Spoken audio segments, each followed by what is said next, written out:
నేను ఒకటే చెప్తా ఉన్నా, ఎవడెవడైతే మీకు అన్యాయం చేశాడో పర్వాలా, అన్యాయం చేయండి, చేయించుకుంటాం, టైం మీది, కానియండి, కొట్టండి అని చెప్పండి. వాడు ఎవడు ఏం చేస్తా ఉన్నాడో పేరు రాసుకోండి. రెడ్ బుక్ అని నేను చెప్పను, కానీ పేరైతే రాసుకోండి. మీరు ఏ బుక్లో రాసుకున్నా పర్వాలా, పేరైతే మీరు రాసుకోండి.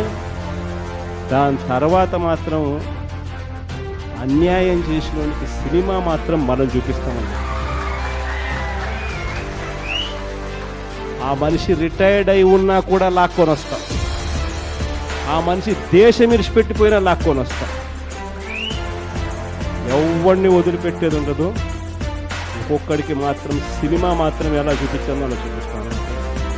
ఖచ్చితంగా ఏదైతే నాటుతున్నారో, ఏదైతే ఇక్కుతున్నారో, ఇది రెండింతలు వీళ్ళకి పండే కార్యక్రమం కూడా జరుగుతుందని మాత్రం ప్రతి కార్యకర్తకు గట్టిగా చెప్తాం. మీరు అధికారంలో ఉన్నప్పుడు మీ బెదిరింపులకి మేము భయపడతాం. మీరు అధికారంలో ఉన్నప్పుడు మీరు చేసే దౌర్జన్యాలకి మేము భయపడలేం. కానీ మీరు బాధ్యతగా మెలగకుండా ఒక్కొక్కరిని చంపేస్తాం, మళ్ళీ మేము వస్తాం,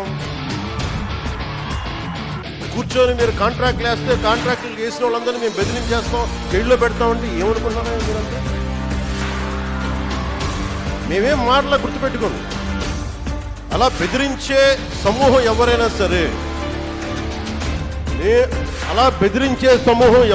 సరే, మిగతా వారి గురించి నాకు తెలియదు. పవన్ కళ్యాణ్కి అధికారం ఉన్నా అధికారం లేకపోయినా పవన్ కళ్యాణ్ ఎప్పుడు పవన్ కళ్యాణ్ లాగే ఉంటాడు, భయపడతాడు. ఒక మాట అనాలంటే అలాంటి తప్పేం లేదు. డెమోక్రసీ, ఇది ప్రజాస్వామ్యం. ఖచ్చితంగా అనండి. అనటానికి కొన్ని గీతలు ఉంటాయి. గీతలను దాటి మాట్లాడితే మీ చేతికి మళ్ళీ ముద్ర లేయడానికి ఏముంది. అలా మాట్లాడేవాళ్ళు చెప్తున్నాను ఇప్పుడే. నిన్న జగన్కి పవన్ కళ్యాణ్కి జరిగే వారు ఏ విధంగా చూస్తారు? పవన్ కళ్యాణ్ గారు అంటే నాకు అభిమానం పెట్టి ఓటు కూడా నేను వేసాను, కావాలంటే ప్రూఫ్ కూడా చూపెడతాను. కానీ అలాగ మాట్లాడడం అయితే నాకు తెలిసి చాలా తప్పు. అది ఎందుకంటే అలాగ మాట్లాడకూడదు. ఎందుకంటే అతను ఒక స్థాయిలో ఉన్నప్పుడు కూడా అలాగ మాట్లాడకూడదు. నేను ప్రైవేట్ మెడికల్ కాలేజ్ ఏమన్నారంటే, ప్రైవేట్ మెడికల్ కాలేజ్ అన్న గవర్నమెంట్ ఉంది కదన్నా, గవర్నమెంట్ రన్ చేసుకోవాలి. గవర్నమెంట్ అది మాట్లాడి మొత్తం వాళ్ళదే, వాళ్ళు ఈజీగా చేయొచ్చు. అర్థమైందా? అలా చేయకూడదు కదన్నా. ప్రైవేట్ కన్నా అంతే, బయట వస్తాడు, ఆడు ఎంతో తీసుకుంటాడు. గవర్నమెంట్ అనుకో, అది ఎంతో మనం ఫ్రీగా, మా పేదవాళ్ళు ఫ్రీగా వెళ్ళొచ్చు. అదే గవర్నమెంట్ లేకపోతే ప్రైవేట్ వచ్చు అనుకో, అది చాలా ఇదైపోతాయి అన్న. అదే జగన్ అధికారంలో వస్తే 2 సంవత్సరాలు 2 నెలల్లో ఏదైతే ప్రైవేట్ పరం తీసుకున్నారో వాళ్ళని మేము జైలు పాలు చేస్తా ఉన్నారు. దానికి పవన్ కళ్యాణ్ రియాక్షన్ ఇచ్చారు. మీ ఇష్టం ఉన్నట్టు మీరు మాట్లాడొద్దు, కాబట్టి మీరు అలా మాట్లాడితే కనుక మీ వాళ్ళందరి మీద రౌడీ థియేటర్లు ఓపెన్ చేస్తామని చెప్పి అన్నారు. దానికి ఏమంటారు? ఇప్పుడు పవన్ కళ్యాణ్ కూడా అలాగ అనకూడదు. ఎందుకంటే కోపం వచ్చినప్పుడు నేనే ఉన్నాను, పవన్ కళ్యాణ్ కూడా నోటేషన్ అన్నయ్య, నేనే ఉన్నాను, నేను ఒక మాట అనేస్తాను. ఎప్పుడే అనకూడదు. ఎందుకు తెలుసా? అలాగంటే మనదే తప్పు. ఇప్పుడు ఆవేశానికి ఒక మాట అంటాం మనం. ఆవేశం మాట అన్నప్పుడు నువ్వు వెంటనే ఎన్కౌంటర్ చేత ఆ మాట అనకూడదు నువ్వు. అది చాలా తప్పు. నీ ఎన్కౌంటర్ చేయడానికి నేను నిలబెట్టించుకోనమ్మా. నువ్వంటే నాకు అభిమానం కాబట్టి మేము నిలబెట్టించాం. నువ్వు ఎలా ఉండాలా? బాగా మాకు ఇంకా సపోర్ట్ లాగా ఉండాలి. నువ్వు పవర్ స్టార్ కాబట్టి, నువ్వంటే నాకు చాలా ఇష్టం కాబట్టి నీకు నోటేషన్, నా ఫొటోస్ కూడా నాకు అక్కడ ఉన్నాయి. కాబట్టి నేను ఎందుకంటే బాధ మీద చెప్తాను. అలాగ ఇప్పుడు అనుకోకూడదు.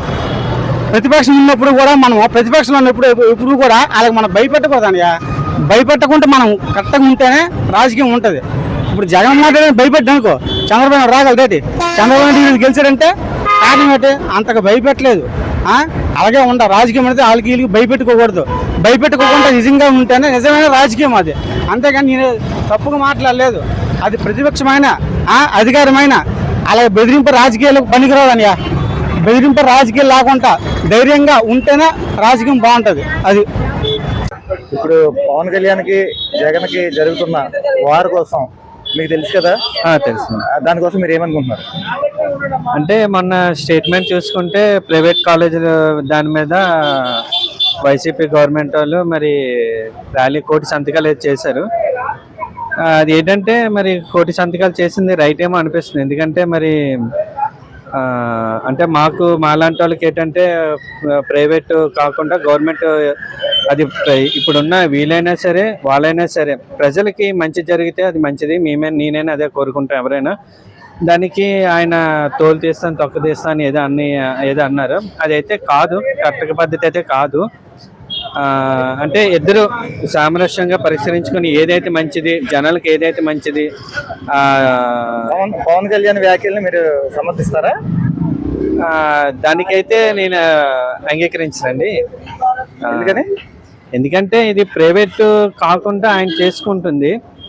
అంటే ప్రజల తరఫున ఆయన ఉంటున్నాడు. ఏంటంటే ప్రైవేట్ చేస్తే బలుగు బలహీన వాళ్ళందరికీ మళ్ళీ ఫీజు అనేది ఎక్కువ అవుతుంది, కట్టుకోలేరు. ఫ్రీ ఎడ్యుకేషన్ అనేది బెటర్ అనేది ఏదైనా, అది టీడీపీ అయినా వైసీపీ అయినా ఏది వచ్చినా సరే ప్రజలకు కావాల్సింది విద్య, వైద్యం అని. ఇది జనాలకు బాగా ఉందితే మంచిదని నేను భావిస్తాను. అయితే కరెక్ట్ కాదు. రాజ్యాంగం పరంగా, అంబేద్కర్ రచించిన రాజ్యాంగం పరంగా అయితే ఇది కరెక్ట్ కాదు. మనం ప్రభుత్వం ఉండాలి ఏంటంటే సామరస్యంగా మాట్లాడాలి, ఒక పద్ధతిగా మాట్లాడాలి. అప్పుడే ప్రజలకి ఈ వ్యవస్థకి వాల్యూ ఉంటుంది. పవన్ కళ్యాణ్ గారు వ్యాఖ్యలు అయితే చాలా దారుణం అండి. ఎందుకంటే అటు రాజకీయ నాయకుల అవనివ్వండి, సెలబ్రిటీస్ ఎవరవనివ్వండి, సామాన్యులకి రోల్ మోడల్లా ఉండాలి. ఇవాళ నువ్వు ఏ విధంగా రోల్ మోడల్ అవుతున్నావు చెప్పు. చదువుకునే పిల్లల్ని ఉద్యోగాలు చేసుకోమని చెప్పాలా, కష్టపడమని చెప్పాలా, ఎథిక్స్తో ఉండమని చెప్పాలా. కానీ నువ్వు తోలు తీస్తాను, ఎంటుకలు పీకుతాను, ఇంకా అక్కడ అవి పీకుతాను, ఈ పీకుతాను అంటే ఇవాళ యువత ఏమవుతుంది? చదువులు మానేసి ఇంట్లో వాళ్ళు డబ్బులు పట్టుకుని వచ్చి డబ్బుకొచ్చి ఆ బైకుల మీద కేకలేస్తూ పలానా ఊడి తాలూకా ఆడి తాలూకా అని రాసుకుని మందు తాగి పిచ్చెక్కినట్టు తోలు తీస్తాను, కూర్చోబెడతానని చెప్పి బ్యానర్లు వేసుకుంటూ ఇవాళ వాళ్ళ భవిష్యత్తును పాడు చేసుకుంటున్నారు మీలాంటి నాయకులు నమ్మి.